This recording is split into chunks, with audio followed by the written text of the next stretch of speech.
¿Qué tal, amigos? Bienvenidos a su programa de Geoestrategia, Defensa y Seguridad. Asuntos Exteriores vuelve a Libertad Digital con fuerzas renovadas y lo hacemos en este primer programa de esta segunda edición con un asunto que yo creo que es fundamental y muy desconocido todavía para mucha gente. Lo hemos llamado las amenazas millennial, pero queremos centrarnos en todas estas amenazas que tiene la seguridad nacional y que vienen no por los cauces tradicionales que hemos conocido hasta ahora, sino a través de las redes, a través de Internet. Estamos hablando de ciberseguridad, de esas llamadas falsas noticias, de las fake news y su influencia en las redes sociales. Vamos a ver cuál es la magnitud de estas amenazas y si realmente en España o en otros países estamos tomando medidas para salvaguardar nuestros intereses de este tipo de ataques. El 21 de diciembre del año pasado, en 2017, el Boletín Oficial del Estado publicaba la nueva Estrategia de Seguridad Nacional. Ya en esta Estrategia de Seguridad Nacional se identificaba los ciberataques, la ciberseguridad,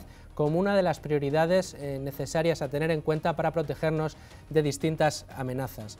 En este caso, tenemos que ver si la inclusión de de la ciberseguridad dentro de la Estrategia de Seguridad Nacional se está implementando como debiera o si todavía quedan carencias para poner encima de la mesa. Una de las preguntas que nos tenemos que hacer es hasta qué punto están seguros nuestros datos en Internet, si están seguras nuestras instituciones o si están seguros nuestras infraestructuras básicas. Pensemos en la energía, en la salud, pensemos en las infraestructuras de transporte, todas están informatizadas y todas son susceptibles de sufrir ataques de hackers o de grupos que operan en otros países. Por todo esto vamos a tratar de analizar esta problemática y sobre todo qué es lo que está sucediendo y cómo podemos ponerle coto, siempre sin menoscabar la libertad que nos tenemos que dar, sobre todo en el ámbito de Internet y en el ámbito de los medios de comunicación, bueno, pues para tratar, insisto, de poner freno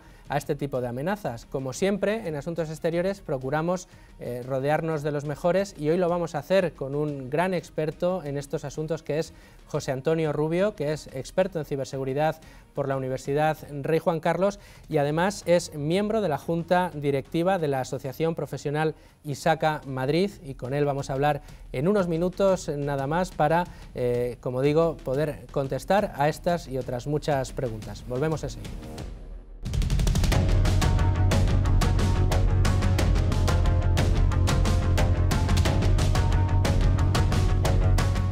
Ya nos acompaña José Antonio Rubio. José Antonio, muy bienvenido, muchas gracias por estar aquí en Asuntos Exteriores. Encantado, un placer. Y bueno, comentábamos al principio que tenemos sobre la mesa un nuevo catálogo de amenazas sobre la seguridad. Hablábamos de la Estrategia de Seguridad Nacional, la que se aprobó en diciembre de 2017 y en la que se hablaba precisamente ya de esos ciberataques, también se hablaba de las fake news, pero la pregunta es, sobre todo, José Antonio, y tú como experto en el tema, ¿crees que al menos en España estamos tomando las medidas necesarias? ¿Hay algún protocolo, alguna iniciativa específica y dotada de presupuesto para, digamos, salvaguardar los intereses nacionales de este tipo de amenazas? En ese sentido, cuando hablamos de las ciberamenazas, los ciberataques, donde una posible vertical serían las fake news, en mi opinión sí que tenemos bastantes iniciativas o algunas iniciativas interesantes, pero es cierto que todavía no acaban de implantarse al 100%. Una muy básica es el Esquema Nacional de Seguridad. Básicamente aquí el Centro Nacional de Inteligencia, a través del CCN, que es el Centro Criptológico Nacional, que está buscando que las administraciones públicas tengan un mínimo de seguridad, Y intento poner un ejemplo.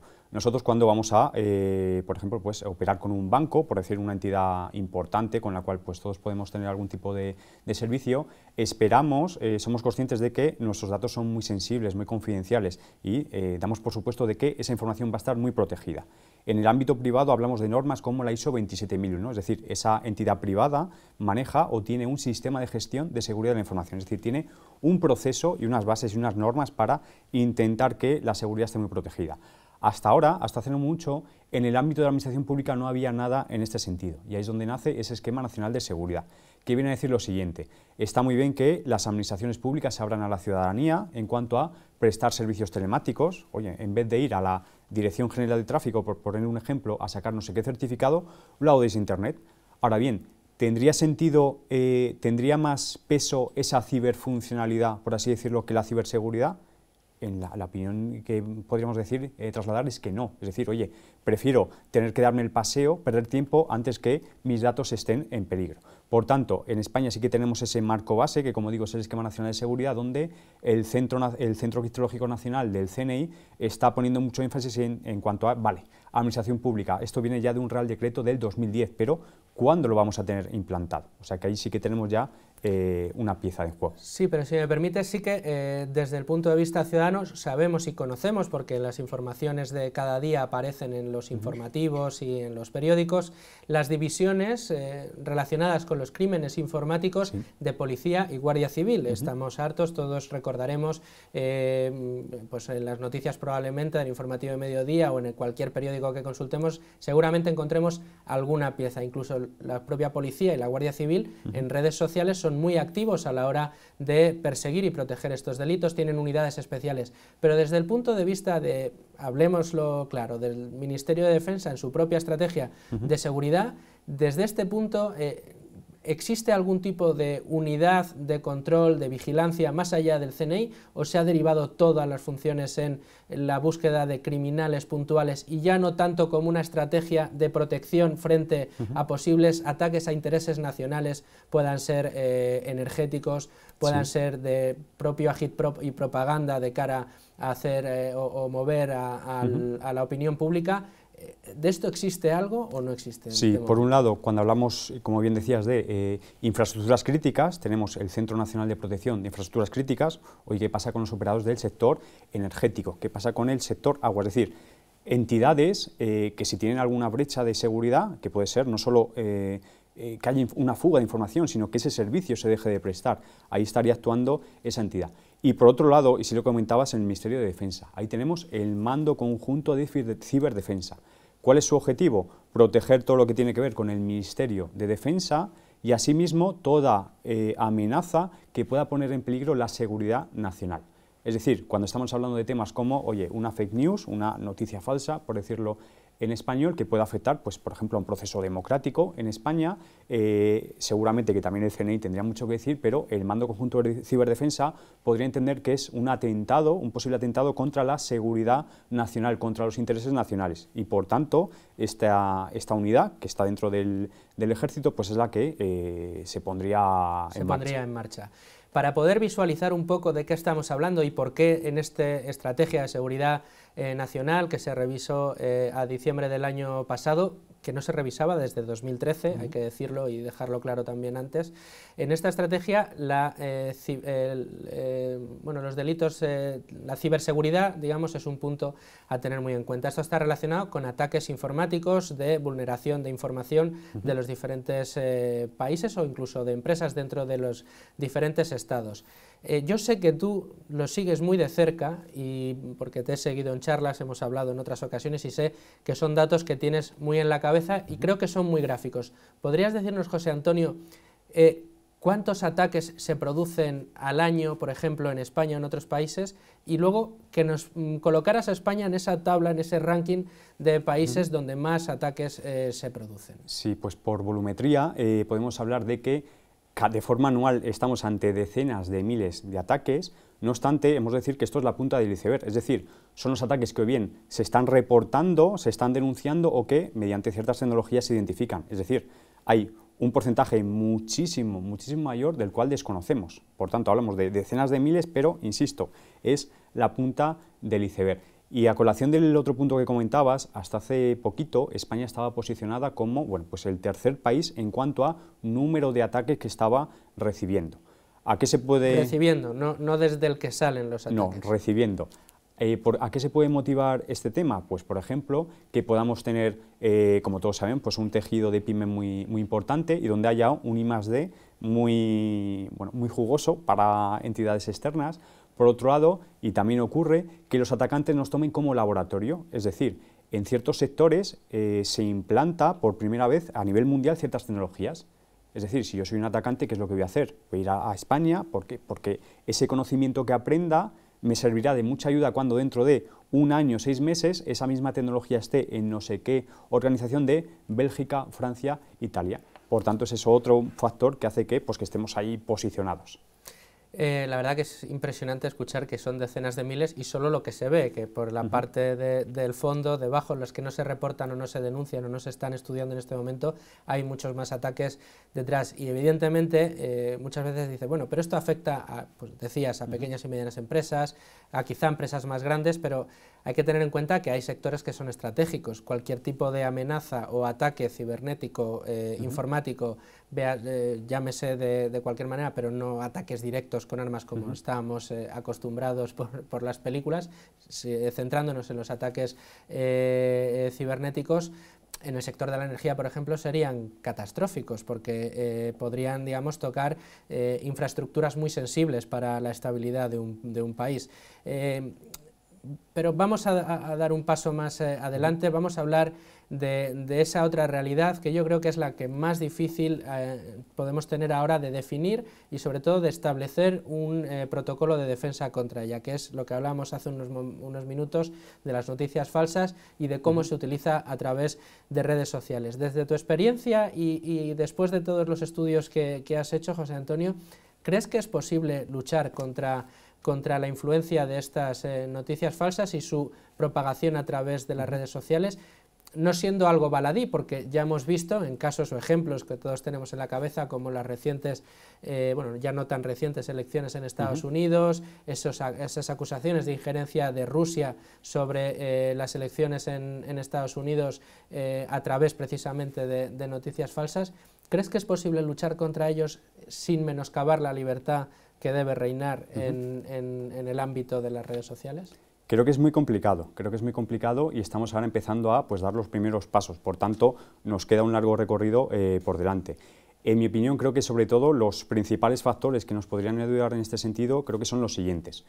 Por un lado, y ya tenemos algunos inicios o propuestas de normativa en ese sentido, buscar que los grandes gigantes de Internet, Facebook, Twitter, sean proactivos, es decir, oye, te voy a exigir que en 24 horas como máximo, cuando yo identifique o un usuario denuncie una posible falsa información, tú, Twitter, Facebook, la empresa correspondiente, hagas tu trabajo, ¿vale?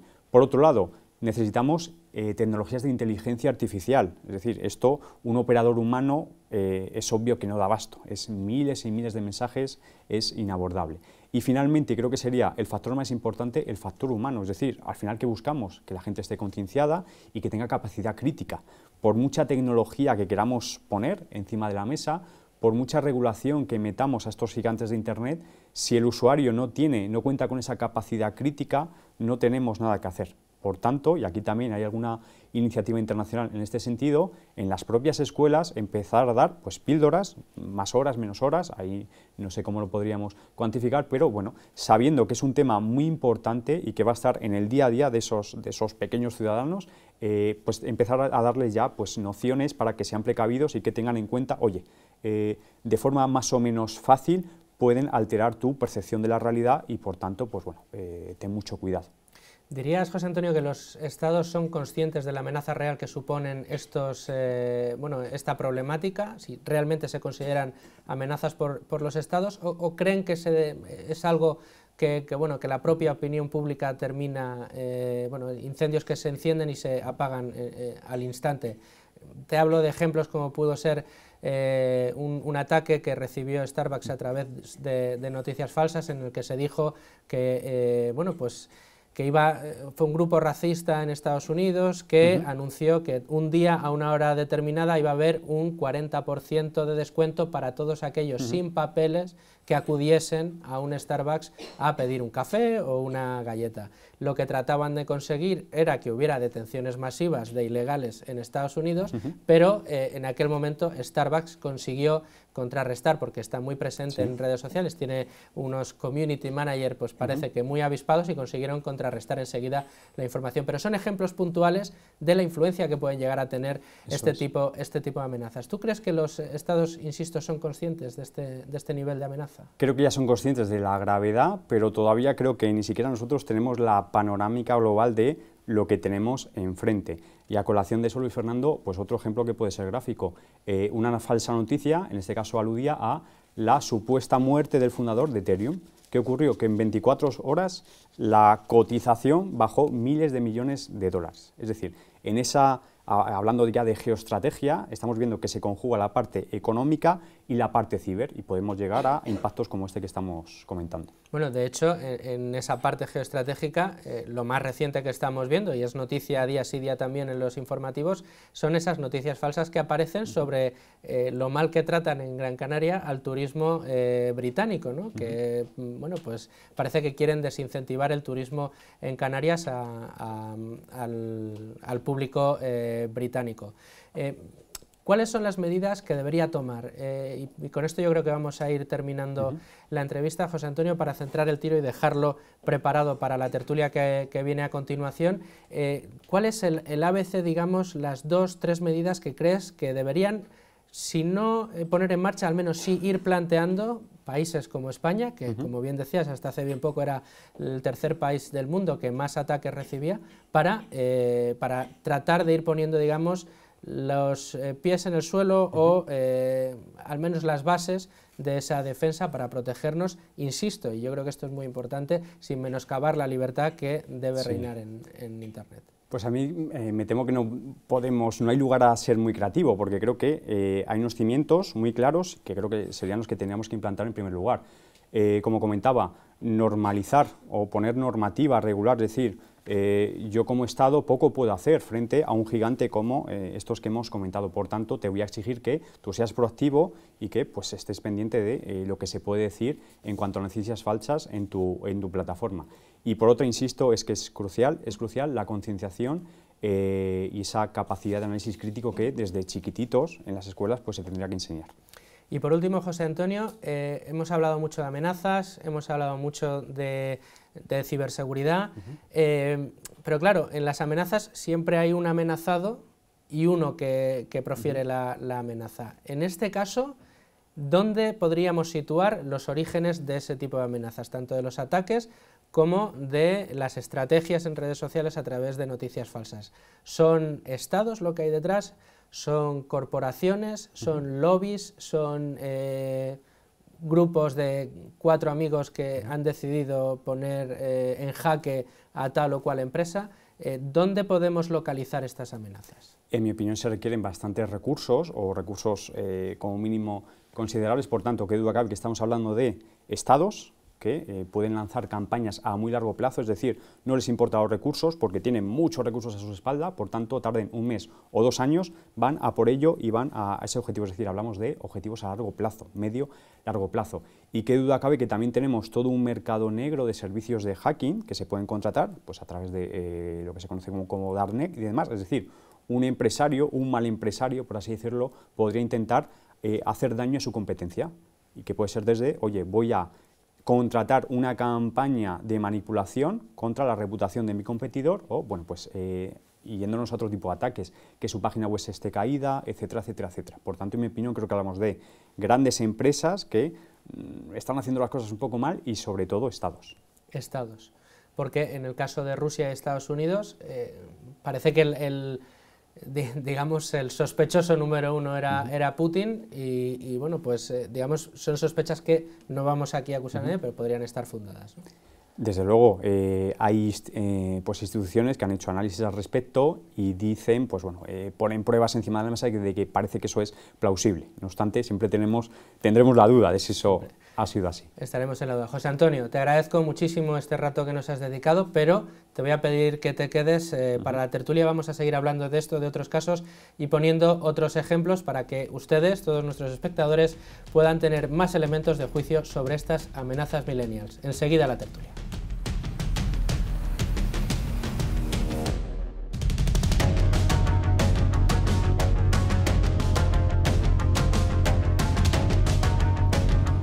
Seguimos en Asuntos Exteriores tratando de profundizar en estas nuevas amenazas que se ciernen sobre la seguridad nacional, tanto de España como de otros países, esas amenazas que hemos venido a llamar millennials. Lo hacemos ya acompañado de gente que sabe mucho de esto, no solo José Antonio Rubio, que nos ha acompañado en la entrevista y que se queda también para la tertulia, sino con auténticos expertos y amigos de la casa, además de compañeros. Luis del Pino Muy bienvenido, muchas gracias por estar con nosotros. Muchas gracias. Director de Sin Complejos, que viene acompañado de otro amigo de la casa, colaborador y muy conocedor de estos asuntos, Fernando Lázaro. ¿Qué tal? Muy bienvenido. Muchas gracias. Muchas gracias por acompañarnos. Es, para todo aquel que no lo sepa, redactor jefe de Defensa e Interior en el diario El Mundo, nuestro periódico amigo y hermano, y, como decía, muy conocedor de toda la problemática que hoy nos ocupa en asuntos exteriores. Hablábamos de las injerencias en la seguridad de los estados y, como decía, todos los que nos acompañan aquí en Asuntos Exteriores conocen muy de cerca este asunto. Y quiero empezar con Fernando Lázaro, preguntándote a ti directamente por esa entrevista que tuviste hace apenas un año en el que, bueno, te dijeron que realmente podrían tumbar un estado con este tipo de ataques. Cuéntanos un poco, Fernando. Sí, ahí en agosto pasado tuve la oportunidad de entrevistar al director, al máximo responsable del centro del CNPIC, que es un centro nacional para proteger las infraestructuras estratégicas de España, y la verdad es que, bueno, vas con una idea, ¿no?, de lo que es el enemigo invisible, que sería el gran problema que tenemos ahora en el siglo XXI. Y este hombre que me lanzaba unos mensajes muy potentes de cómo ha evolucionado la ciberseguridad en España, en el ámbito de lo privado, fundamentalmente de lo público a nivel de coordinación, tanto en el ámbito del Ministerio de Interior como en el Ministerio de Defensa, pero es verdad que te expone y te quita un poco la venda de los ojos y al final esa comparación que haces como usuario de la seguridad y que ves, casi te retratas por las películas de Hollywood, pues oye, te lleva un poco por ahí. Él llegado a decirme que en un momento dado es una situación que si con un ataque bien formado de hacker, bien adiestrado como equipo de trabajo y con buen potencial de medios, pueden en un momento dado bloquear, aunque sea temporalmente, pero bloquear la actividad de un Estado, tocando 3 o 4 infraestructuras críticas y en un momento corto, porque es verdad que España ha evolucionado bastante en lo que es la autoprotección. Hay otros países en Europa que están muy lejos de ese nivel y que probablemente pueda ser un banco de pruebas para ver hasta dónde el nivel de seguridad europeo está armado. El mensaje era con ser contundente, porque decía que efectivamente España se está preparando bien para estas amenazas, pero es verdad que te dibuja un escenario que da un poco de vértigo, porque no tienes un enemigo visible como has tenido siempre. José Antonio nos decía en la entrevista que España era, hasta hace bien poco, el tercer país en recepción de ataques, al menos de los que se reportan o se registran.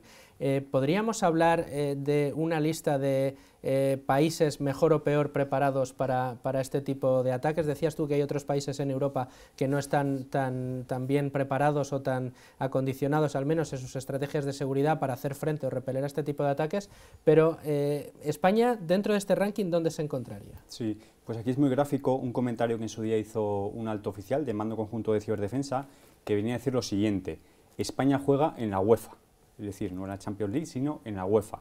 ¿Qué quiere decir eso? ¿Qué podría querer decir? Que estamos construyendo poco a poco la capacidad defensiva, y es donde estamos metiendo recursos ante esos posibles ataques, y de forma muy leve la parte ofensiva, que es mucho más peligrosa.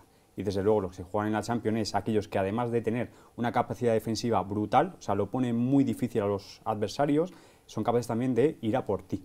Por tanto, son muy buenos en la parte defensiva y son muy buenos en la parte ofensiva.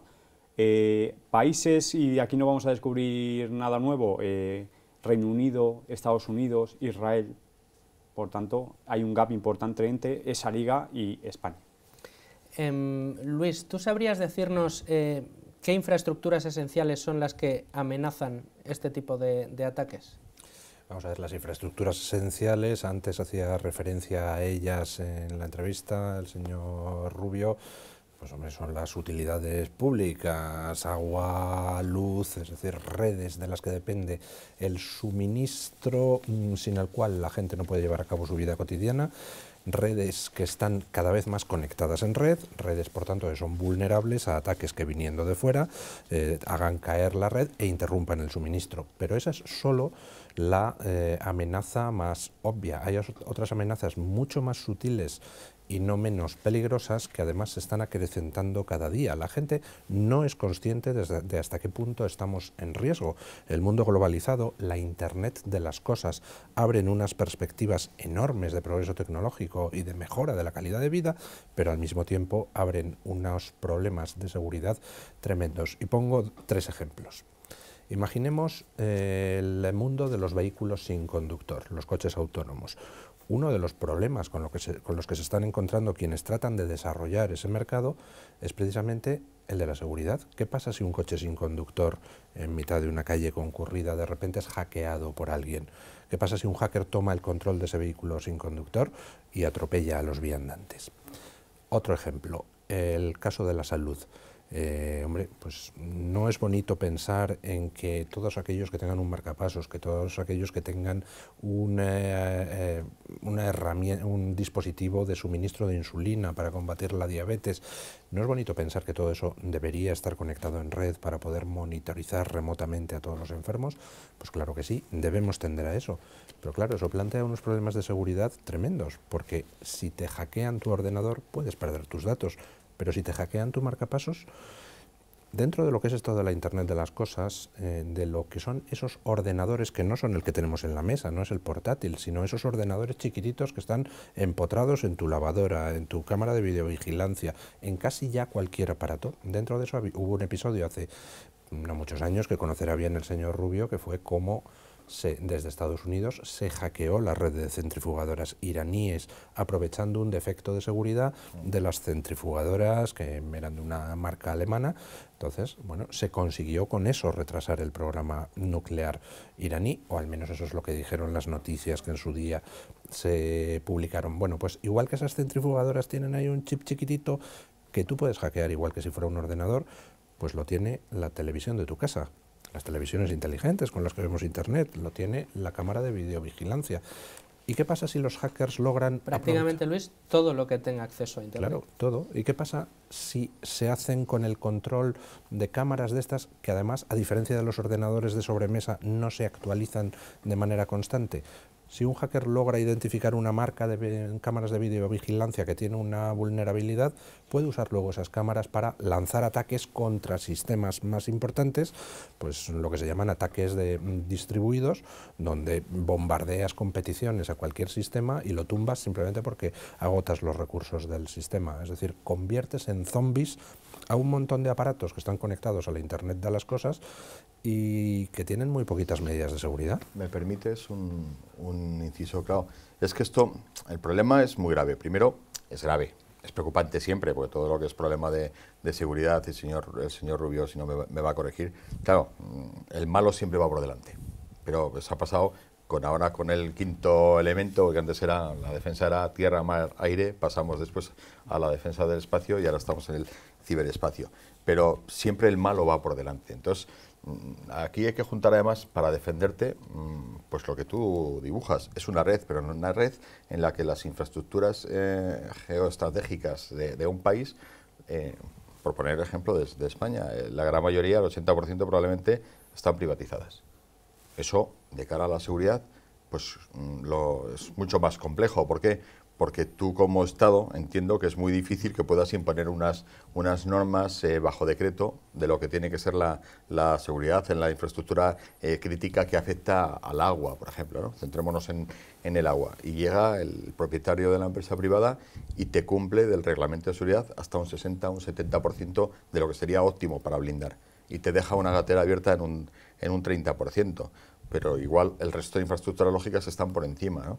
De geoestratégicas. Pero claro, esa gatera, a través del agua de una deficiencia, te puede acceder a todo el sistema de red, pero no a la red nuestra.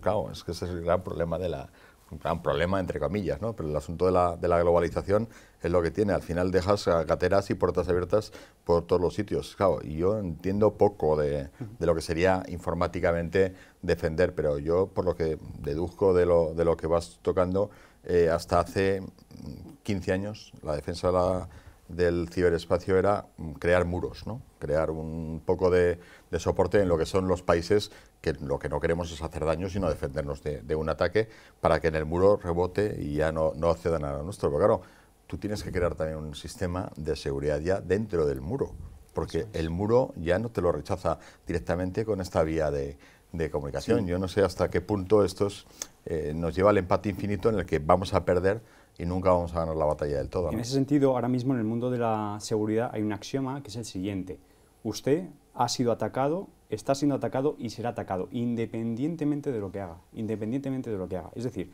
¿qué es lo que tenemos encima de la mesa en este ámbito?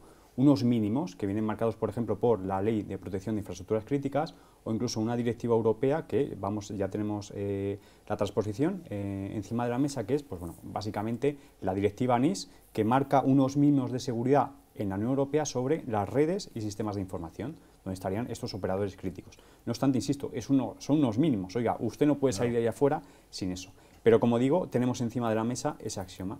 Y eso, ¿qué podemos inferir en mi opinión? Que requerimos una seguridad proactiva. Es decir, como yo sé que independientemente de lo que haga me van a atacar de forma exitosa, tengo que haber implantado aquellas medidas que mitiguen el máximo ese impacto. Por ejemplo, cifrar. ¿Qué duda cabe? Yo puedo tener una fuga de información, pero si he cifrado la información, pues ya se la apañará ese atacante. Desde luego, si estamos ante atacantes muy, muy sofisticados, quizás eso también esté en peligro, pero ya estamos en situaciones muy complejas. Y de igual modo, algo que es sentido común, porque esto es sentido común, hacer un backup, una copia de la información. Como yo tengo que dar por sentado que independientemente de las medidas que implante, eso va a ser atacado, pues bueno, tengo una copia. Es decir, requerimos no solo tener capacidades en cuanto a identificar ese riesgo, analizarlo y responder al mismo, sino también la recuperación. Por tanto, en mi opinión, ahora mismo de lo que nos tenemos que preocupar, no solo nosotros como ciudadanía, sino también el regulador, es qué implantaciones o qué acciones tenemos en marcha para que las actividades críticas que pueden poner en peligro la seguridad nacional se recuperen lo antes posible, porque, insisto, tenemos que dar por sentado que hagamos lo que hagamos, vamos a ser atacados. Me llamaba mucho la atención una de las cosas que decía José Antonio, y es que los estados están poniendo muchos recursos en tratar de paliar los posibles ataques, es decir, de implantar estrategias de defensa, tanto tecnológicas como también de concienciación y de, digamos, tratar de implantar en la sociedad civil la necesidad, tanto a empresas con este tipo de directivas como desde los propios colegios, para que vayan, digamos, protegiéndose a este tipo de ataques. Pero, por otro lado, que era lo que más me llamaba la atención, están poniendo el énfasis muchos, corrígeme si me equivoco, pero creo que te he entendido bien, en tener la capacidad de atacar, de inferir o de infligir ese daño a otros estados. ¿Creéis que la aparición y perfeccionamiento de este tipo de, vamos a hablar de amenazas, casi armas, en este caso cibernéticas o tecnológicas, que pueden poner en jaque a diferentes estados, pueden convertirse o sustituir a la famosa DMA de la Guerra Fría, a la destrucción mutua asegurada, y que pueden sustituir un poco a la amenaza que suponían en su día, aunque sigue suponiendo hoy en día, la proliferación de armas nucleares? ¿Creéis que podemos evolucionar hasta este extremo o creéis que va a seguir estando ahí la amenaza nuclear? Yo diría que ya hemos evolucionado hasta ese extremo. Por supuesto, los ataques cibernéticos son un arma más de cara a una eventual guerra entre estados.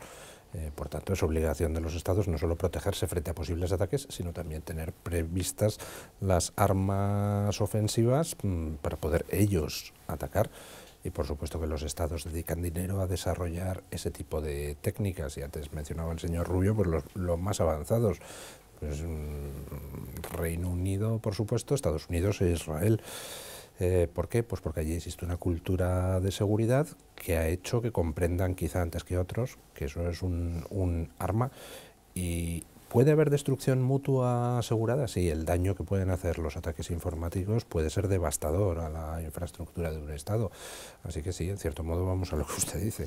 Pero, y amplía un poco el foco, ¿no? Tú centraba el gran problema entre Estados, pero a veces yo, en fin, yo insisto, ¿no?, sin ser un especialista, pero vas detectando que esto ya no funciona como lo antiguamente bloques, ¿no? Era un país y otro país, entonces el gobierno de tal país utiliza todos los métodos para...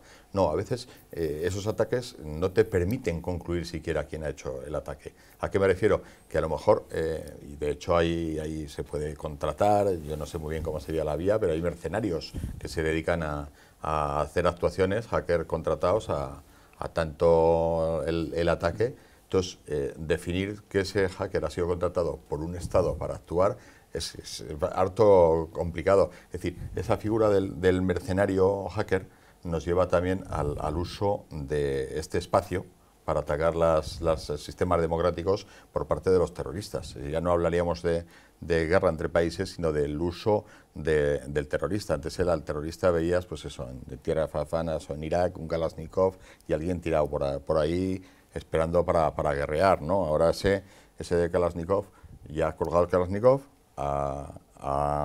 en fin, pues se ha hecho rico a base de exportar heroína, tiene dinero y ahora ya él no se dedica a atacar, directamente contrata servicios de mercenarios y eso para detectarlo es mucho más complicado, para ubicar un ataque de un país, desde luego, milimétricamente fuera. Sí, y por meter una derivada más, tenemos una, iba a decir herramienta, un documento interesante que es el manual de Tallinn.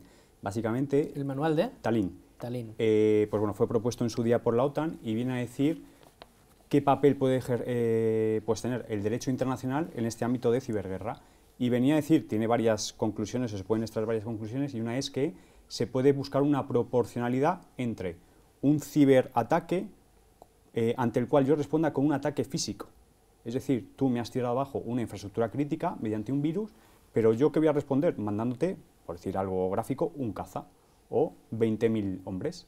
Es decir, estamos jugando ya en terrenos complejos, insisto, no es teoría, tenemos un manual que no es oficial, pero insisto, fue promovido por la OTAN, donde se habla de esa proporcionalidad, es decir, esto no es solo lógico, no son ataques lógicos, entramos en ese ámbito de ciberguerra total, que de hecho en el ámbito de la geopolítica pues se viene a hablar de guerra total o guerra de la información, es decir, no te voy a atacar solo mandando no sé cuántas tropas, te voy a atacar arruinando no sé qué contratos de miles de millones de euros de tus grandes empresas nacionales, haciendo que tu gente, tus ciudadanos vayan al paro, haciendo que, pues bueno, pues, que salga información confidencial de tu partido, el partido que está en el gobierno, o por ejemplo, pues bueno, estas cuestiones que estamos hablando. Es decir, que estamos en un mix de acciones ofensivas donde hablamos de cuál es la cibercapacidad de un Estado y hablamos de que la vertical de los ataques informáticos sería una de ellas, pero todo cruzado. Claro, pero volvemos otra vez al cambio de paradigma, ¿no? En este concepto de la ciberguerra, igual que sucedió cuando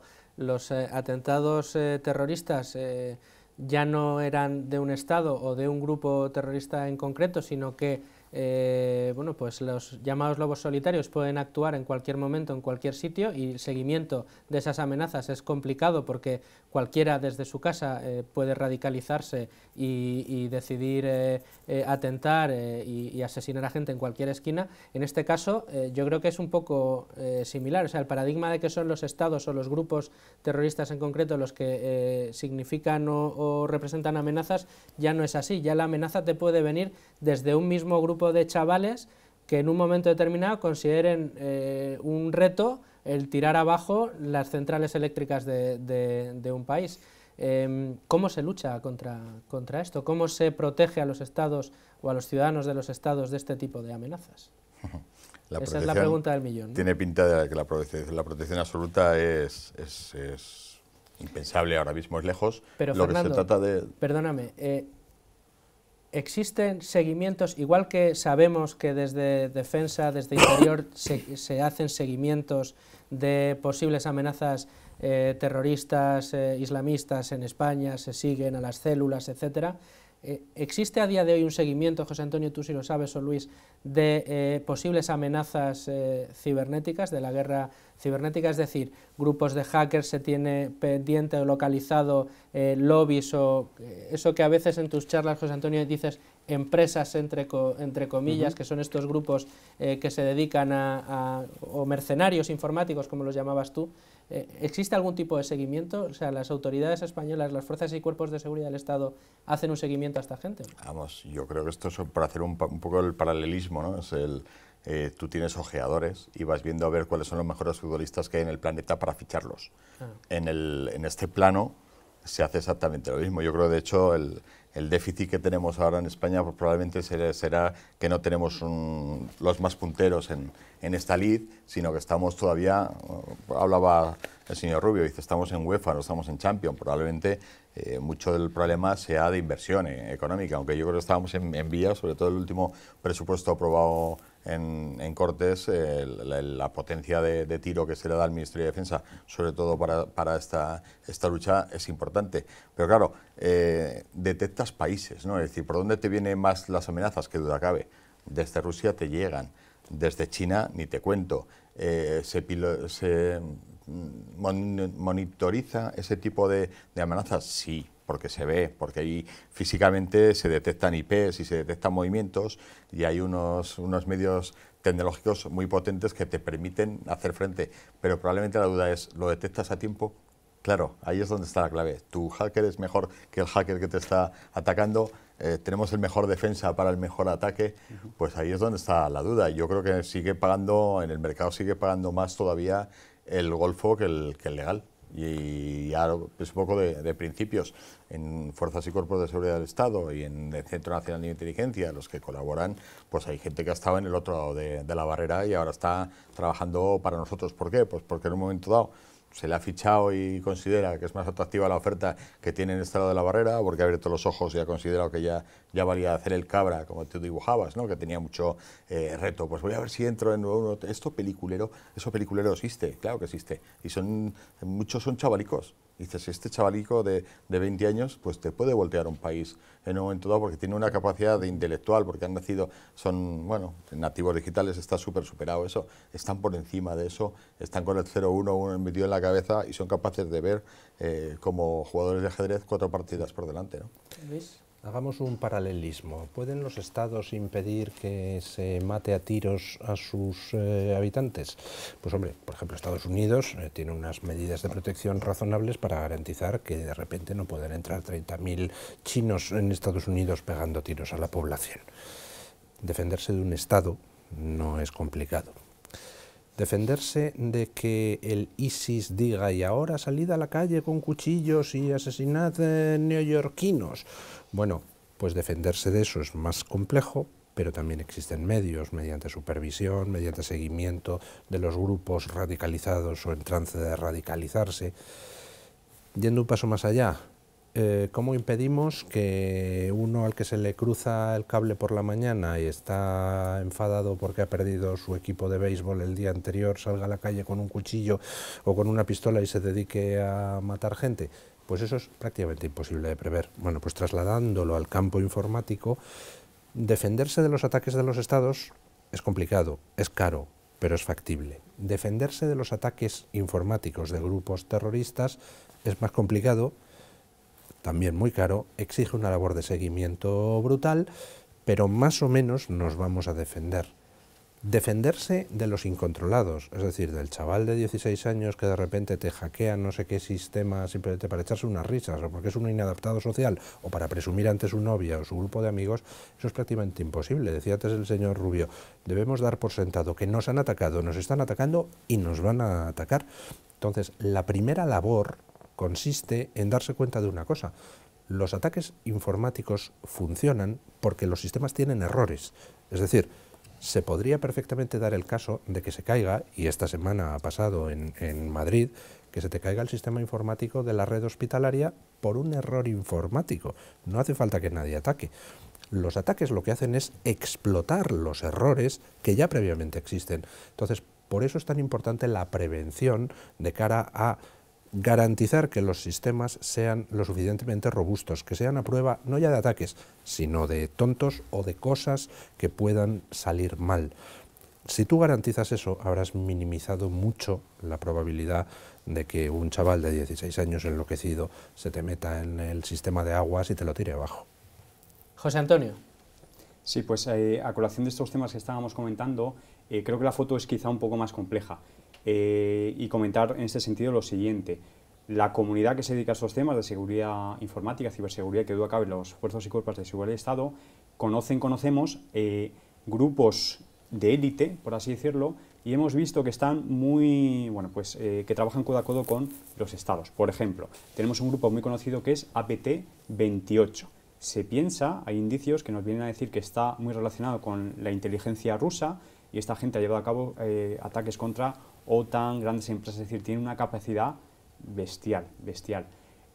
Otro ejemplo, Equation Group. Equation Group, supuestamente, aquí no tenemos certezas totales, es un grupo de hackers que trabaja dentro, no para, sino dentro de la NSA, la Agencia Nacional de Seguridad. Es decir, ellos, como antes comentamos, han fichado a los mejores de los mejores, pero los han metido en plantilla. Y esta gente pues, ha llevado también ataques muy sofisticados. Pero fijaos qué curioso, hablamos de gente que está en el top, o sea, el top 10 de gente más, con más conocimientos, más privilegiada en este sentido, que a su vez han sido atacados. Es decir, los mejores son atacados por otros que juegan también en esa Champions. Y aquí hablamos de otro grupo que, por ejemplo, es Shadowhunters. Básicamente, esta gente fue capaz de entrar en la NSA, robaron las herramientas de hacking que emplea la NSA para entrar en donde quiere y, entre otras cosas divertidas, por así decirlo, las vendieron en esa red oscura pues, por millonadas. Es decir, hablamos de que los mejores son atacados por los mejores y al final, entre ataques de falsa bandera, quién está detrás de quién, es decir, es una maraña muy, muy compleja. De nuevo, ¿qué podemos hacer ante esto? Muy poquito, muy poquito. Como hemos comentado, prevenir, saber que van a por nosotros, por tanto, cuando llegue el momento, que nos duela lo menos posible y entre medias, a ver si somos capaces de pues, incentivar que tengamos gente potente, que la podemos fichar, etcétera, etcétera. Hombre, hay y permíteme, un poco cogiendo por el final de su intervención, yo creo que nos falta también, o yo detecto como propio usuario, ¿no? Es una cultura de esta seguridad. ¿A qué me refiero? Quien más que menos, si no te tiran de las orejas para colocar un antivirus en el ordenador y dice, si no hará falta, ¿quién va a entrar en mi ordenador? Bueno, pues a través de Internet te puede entrar cualquiera y no tener la protección es fundamental. Otro de los grandes problemas a nivel pequeño usuario es cómo las grandes empresas que están en logística ocultan los ataques. Claro, si tú ocultas el ataque tienes un problema. Aquí yo creo que lo fundamental es saber que te han atacado y detectarlo. Aunque luego no tengas que sufrir el ataque y te hayan hecho un roto, pero la clave es poderlo detectar, porque si no te puedes encontrar con que te han atacado, te han atentado, te han robado, te han bloqueado el servicio, tú no adviertes a la logística de seguridad del Estado y por ahí viene un agujero enorme. ¿A qué me refiero?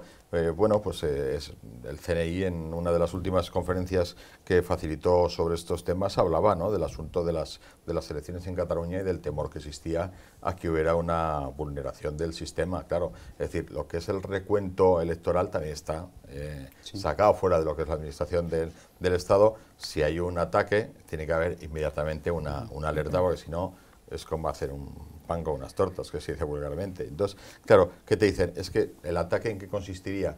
Consistiría en bloquearte el sistema de recuento, crearte uno en paralelo que tú no detectas que es falso y a través de ahí difundir el resultado real de elecciones, claro, falseado, porque lo otro estaría bloqueado. Si hay una falta de comunicación, ahí tenemos un problema, porque a partir de ahí ya el Estado entero estaría ya bajo una mentira, ¿no? En ese contexto creo que volvemos a hablar de proactividad. Por ejemplo, hace muy poquito Estados Unidos, sabiendo ya de esas posibles injerencias rusas, está testando todos los sistemas de voto electrónico que pues ahora mismo están otra vez en campaña. Quiero decir, ellos son conscientes de que eso, insisto, va a ocurrir y por tanto, es decir, me pregunto hasta qué punto en España somos proactivos. Y por poner otro ejemplo, Corea del Norte, que no ha salido hasta ahora, claro. Pues Corea del Norte tiene lo que se conoce como Oficina Unidad 121, básicamente son células que están dispersas por todo el mundo, es decir, ciudadanos que pueden estar en cualquier país, que parece que tienen una vida normal, pero que son expertos, seguramente pues tengan estudios en sitios muy prestigiosos, pero que son células que trabajan para Corea del Norte, para los equipos de hacking. Por lo que vemos, la verdad es que estamos ante un problema muy serio, de unas consecuencias, de unas dimensiones muy, muy grandes, pero claro, yo estaba, mientras os escuchaba, releyendo un poco esa estrategia de diciembre de 2017, que cambiaba la de 2013, es decir, 4 años de diferencia, y respecto a la ciberseguridad, yo en el Boletín Oficial del Estado leo cosas como lo siguiente: garantizar un uso seguro de las redes, reforzar las capacidades de prevención, promover mecanismos normativos, reforzar y mejorar las estructuras de cooperación público-privada, promover los conocimientos y habilidades necesarios para luchar contra estas amenazas, contribuir a la seguridad del ciberespacio fomentando la cooperación y el cumplimiento del derecho internacional, pero yo no lo entiendo muy bien, corregidme si me equivoco, yo no veo que exista una línea clara de apuesta segura por defender nuestras fronteras o nuestra seguridad de este tipo de amenazas. Se habla todo, bueno, pues de planes de prevención, de, bueno, pues concienciar a la gente del problema, pero realmente ¿se está invirtiendo lo que es necesario invertir para tratar de evitar este tipo de amenazas? Yo por poner un mero matiz y también por el contexto en el que estamos de geopolítica o temas estratégicos. Desde hace no muchos años, y es algo positivo en mi opinión, el Foro Económico Mundial, es decir, un foro muy prestigioso, sus informes anuales de riesgos sistémicos ponen en el mismo cuadrante de impacto el ciberriesgo y con otros riesgos sistémicos como por ejemplo la escasez de agua, el desempleo, es decir, desde muy altas instancias se está empezando a ver que esto no es un tema técnico, es un tema estratégico, es un riesgo sistémico. ¿Qué ocurre? Que de esos, en un enfoque top-down, de esos estudios beben organismos un poquito menos importantes como por ejemplo la OCDE. ¿La OCDE qué hace? Que da forma o diseña directrices en materia de seguridad, de las cuales a su vez beben los gobiernos. ¿Qué quiero decir? Que creo que vamos por la buena senda en cuanto a que las altas instancias a niveles muy estratégicos se han dado cuenta de que este es un tema muy crítico y llegamos hasta pues ya temas locales como el que estamos hablando. ¿Qué ocurre? Aquí efectivamente nos falta el gap, es decir, vamos ya a la realidad, ¿no? Estoy ya en no sé qué sitio y qué tengo que implantar. O sea que más o menos vamos acercándonos. De todas maneras, y en la línea que tú apuntas, como todo, vas haciendo conforme los estacazos te van dando. Es decir, hasta que no has recibido un par de estacazos buenos no te pones las pilas, porque nadie invierte un duro en prevención. Ese concepto genérico de la prevención, pues el gasto es mínimo. Ahora hemos tenido unos ataques muy potentes el año pasado y bloquearon bastantes infraestructuras logísticas, afectó bastante, se controló, se pilotó, pero yo creo que hizo saltar bastante la alarma general.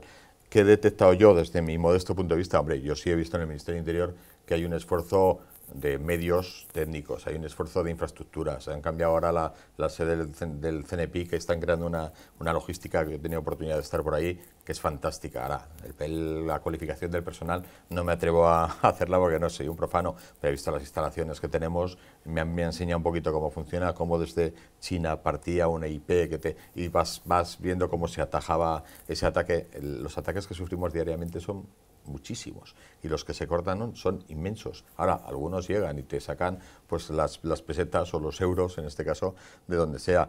El esfuerzo que está haciendo el ejército, los ejércitos en general, es bastante potente. Ahora han creado también el centro de mando de ciberseguridad, está creando una logística ahí en el cuartel de Retamar que, ojo, que no va a quedarse muy por debajo de lo que tiene la logística en esa lucha, por lo menos como Alemania. Con lo cual, se ve que hay una cadencia y que hay un esfuerzo y que estamos reaccionando ante una amenaza que, lógicamente, pues no la vas a parcelar del todo porque es imposible impermeabilizar todo, pero es verdad que el enemigo invisible, pues oye, yo creo que la sensibilidad de quien tiene la posibilidad de poner freno está ahí, y yo creo que el propio ciudadano es consciente de lo que tiene. Ahora tiene que ser consciente también en casa, porque a través de casa le llegan a su problema.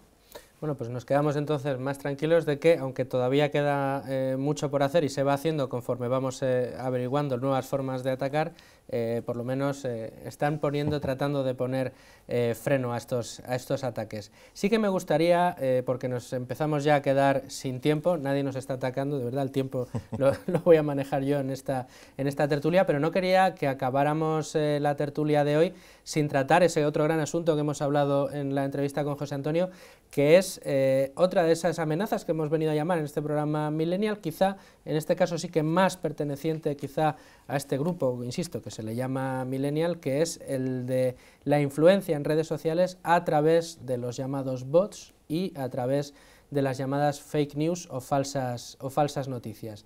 ¿Creéis que esto está implementándose cada vez más, esta vez sí como un arma, como una amenaza que puede poner, digamos, en entredicho, puede comprometer la seguridad de un Estado en un momento determinado? ¿Creéis que esa manipulación de la opinión pública es a día de hoy una realidad que se puede conseguir a través de estas falsas noticias? Vamos a ver, yo separaría completamente el tema de las fake news de las amenazas de ciberseguridad. No tienen nada que ver una cosa con la otra. Las fake news son una amenaza, pero una amenaza además terrible, una amenaza terrible a la democracia. Pero la amenaza no viene de quienes difunden las fake news, la amenaza viene de los gobiernos que están en estos momentos usando la excusa de las fake news para intentar censurar las redes sociales. Se ha cogido la bandera de lo de las fake news. Dios mío, los rusos difundían mentiras en la campaña electoral. Primero, si Donald Trump ganó, no porque nadie difundiera mentiras. Segundo, si tuviéramos que mentir a todo el que miente en campaña, si tuviéramos que encarcelar a todo el que miente en campaña electoral, nos quedábamos sin políticos, tenían que ir todos. Tercero, para difusión de mentiras, los medios tradicionales, que difunden todas las mentiras que les da la gana. No lo dirá usted por Libertad Digital. Salvo nosotros y poquitos más. Y el diario El Mundo, vamos a salvarlo. Pero el asunto, ¿cuál es? Pues que estamos viviendo una evolución acelerada en la cual las redes sociales no es que sean un complemento de los medios tradicionales, es que han sustituido ya a casi todos los medios tradicionales, excepto todavía la televisión, y le queda muy poquito, según cómo van evolucionando los datos de audiencias. Las redes sociales han sustituido a los medios tradicionales como principal herramienta de conformación de la opinión pública. ¿Cuál es el problema? Pues que las redes sociales no las controlan los políticos. Controlar los medios tradicionales es muy sencillo. Con manejar unas cuantas subvenciones, unas cuantas licencias, unos cuantos periodistas influyentes, más o menos tienes controlada la agenda de comunicación. Eso se acabó. A los políticos se les ha acabado el chollo. Las redes sociales son ahora una herramienta libre de comunicación, persona a persona y persona a político. Ya no pueden manipular, con lo cual, ¿qué hacen? Intentan implantar la censura porque se les va de las manos el asunto. Esto quieres decir, Luis, si no te he entendido mal, es que ¿no crees que exista realmente esa amenaza? Es decir, ¿no crees que existen intereses que tratan de... Bueno, pero como hablábamos antes de ese ejemplo con Starbucks, perdona, en el que pues hubo un intento por parte de un grupo racista de utilizar la cadena Starbucks para generar detenciones masivas de ilegales a través de ese anuncio falso de que iban a dar el 40% de descuento a una hora determinada a la gente sin papeles. ¿Crees que esto es una invención de los estados para cercenar la libertad en las redes sociales o crees que existe y se aprovechan los estados para hacer esto? Vamos a ver, que los estados intentan utilizar herramientas de desinformación, incluyendo fake news a través de redes sociales, para influir en la política de otros estados. Por supuesto. Vamos, utilizan las fake news y cualquier otra cosa para influir en la política de otros estados. Hace no muchos años se dio el escándalo de cómo Obama espiaba las conversaciones telefónicas de Angela Merkel. Pues claro que sí, la obligación de un estado es tratar de influir en otros estados para beneficio propio. Entonces, que los rusos, que hay bots rusos que se dedican a difundir noticias falsas, pues claro que sí, igual que hay políticos españoles, igual que hay medios de comunicación catalanes que han difundido todo tipo de noticias falsas. ¿Cuál es la reacción ante eso? Pues la reacción ante eso es, si alguien difunde noticias falsas desde otro estado, ten tú un gabinete de contrainformación y contesta a las noticias falsas. Esto es un bulo, pum. La gente no es idiota, la gente no traga los bulos porque sí. Entonces, si tú contestas a los bulos con rapidez, con efectividad y con claridad, esos bulos, por regla general, tienen poco recorrido, salvo en quien quiera esté de antemano predispuesto. Bueno, sí te diré que hay algún estudio publicado por una revista científica que dice que los bulos tienen una difusión un 70% superior a los desmentidos de esos bulos. Pero bueno, lo que sí que quería, porque ahora sí que nos estamos quedando sin tiempo, es al menos dos apreciaciones sobre este asunto. José Antonio primero, Fernando después. José Antonio, ¿qué opinas? ¿Crees que realmente es una amenaza o crees, como dice Luis del Pino, que los estados aprovechan que las fake news pasan por las redes sociales para tratar de cercenar? En mi opinión, de forma sucinta, creo que sí es una amenaza. De hecho, diría que dentro de toda estrategia de ciberguerra de un estado, una pieza del puzzle es la diseminación de información falsa. Y de hecho esto ya ocurre en el ámbito privado, en el ámbito corporativo. ¿Qué es lo que tenemos encima de la mesa? Grandes empresas son conscientes de que son espiadas por la competencia, que buscan pues, bueno, nuevos productos que van a lanzar, información confidencial en definitiva. ¿Qué es lo que hace esta gran empresa? Para intentar pues, engañar a ese competidor, diseminan información falsa. Es decir, es que esto ya ocurre en el ámbito privado, desde luego, no en una empresa chiquitita, hablamos de empresas muy, muy importantes. Ya digo, desde hace mucho tiempo, de hecho hay países como por ejemplo China que se dice, porque no tenemos certezas, que en toda campaña bélica, primero pone encima de la mesa las opciones en cuanto a ciberguerra. Es decir, ellos jamás moverán un dedo en cuanto a mover un tanque, tropas. Primero, ¿qué van a hacer? La información. Y luego ya verán si a nivel físico, a nivel tangible, hacen algo. Muy breve. Yo estoy un poco con la tesis de Luis y mezclo un poquito también lo del señor Rubio. Es decir, efectivamente es una amenaza, como ha sido siempre. Es decir, la amenaza de la desinformación, tanto como existen los medios de comunicación. Claro, ¿cuál es la diferencia ahora? Que la amenaza de desinformación pues tiene un elemento ampliatorio que son las redes sociales, pero yo creo que se va corrigiendo porque la propia gente es consciente de dónde se va a encontrar una noticia falsa. Me niego ya a bautizarlo en inglés teniendo un español tan rico, pero yo creo que es compatible y que es la historia de la vida, ¿no? Bueno, pues Fernando, muchísimas gracias. Lamentablemente nos estamos quedando ya sin tiempo, nos quedamos de hecho sin tiempo. José Antonio, sin duda muchas gracias por estar con nosotros en este arranque de esta segunda edición de Asuntos Exteriores para un tema tan apasionante. Luis del Pino, aunque hemos discutido un poco, ha sido poco, prometo en el próximo programa en el que nos acompañes discutir mucho más sobre este asunto, y a ustedes lo único que me queda es agradecerles que nos hayan acompañado en este, insisto, primer programa de la segunda edición de Asuntos Exteriores. La semana que viene les acompañaremos de nuevo con otros asuntos de interés. Esperamos hoy haber resuelto muchas de las dudas que genera este gran asunto de las nuevas amenazas, la ciberguerra y, llamémosle, Fernando, las falsas noticias y su influencia en redes sociales. Como les digo, la semana que viene vendremos con muchos más asuntos, esperemos poder volver a contar con su confianza. Hasta entonces, sigan en Libertad Digital.